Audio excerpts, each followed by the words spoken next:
অভিনেতা তাহসান রহমানের সাথে ডিভোর্সের পর একসঙ্গে কাজ করতে গিয়ে কলকাতার চলচ্চিত্র পরিচালক সৃজিত মুখার্জির প্রেমে পড়েছিলেন বাংলাদেশি অভিনেত্রী ও সমাজকর্মী রাফিয়াত রশিদ মিথিলা। পরবর্তীতে তাকে বিয়েও করেন। 2 বছরের বেশি সময় ধরে সংসার করছেন তারা। এরই মধ্যে কলকাতার আরেক পরিচালক দেবালয় ভট্টাচার্যের সঙ্গে মিথিলার বিশেষ সম্পর্ক নিয়ে টলিউডে গুজব এখন চরমে।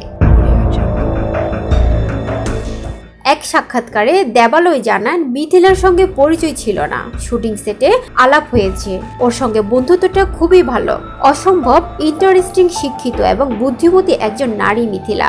মিথিলার সঙ্গে শুধুই তার বন্ধুত্বের সম্পর্ক, চারদিকে কথা ছড়াচ্ছে নতুন প্রেমে মজেছেন। এমন প্রশ্নের উত্তরে দেবালয় বলেন, হ্যাঁ, এটা সবাই মজা করে করছেন, নানা ধরনের কথা ছড়াচ্ছে, আমার কানেও আসছে, আমি খুব এনজয় করছি। তবে মিথিলার মতো বন্ধু পেলে আমার ভালোই লাগবে। মিথিলা কলকাতা থাকলে চা খেতাম, কফি খেতাম, ভালোই লাগতো আমাদের। মিথিলার সাথে আপনার বিশেষ বন্ধুত্ব তৈরি হয়েছে, যেটি প্রেমের সম্পর্কের দিকে ইঙ্গিত করছে।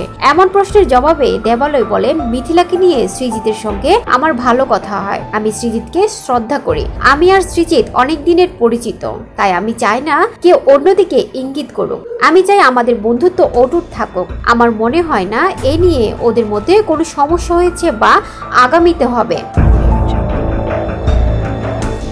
বাংলাদেশের অভিনেত্রী রাফিয়াত রশিদ মিথিলা ভালোবেসে 2006 সালে বিয়ে করেন গায়ক ও অভিনেতা তাহসান রহমানকে। তাদের ঘরে একমাত্র সন্তান মেয়ে আয়রা। 2017 সালে বিচ্ছেদ হয় তাহসান মিথিলার। এরপর 2019 সালের ডিসেম্বরে সৃজিত মুখার্জিকে ভালোবেসে বিয়ে করেন মিথিলা।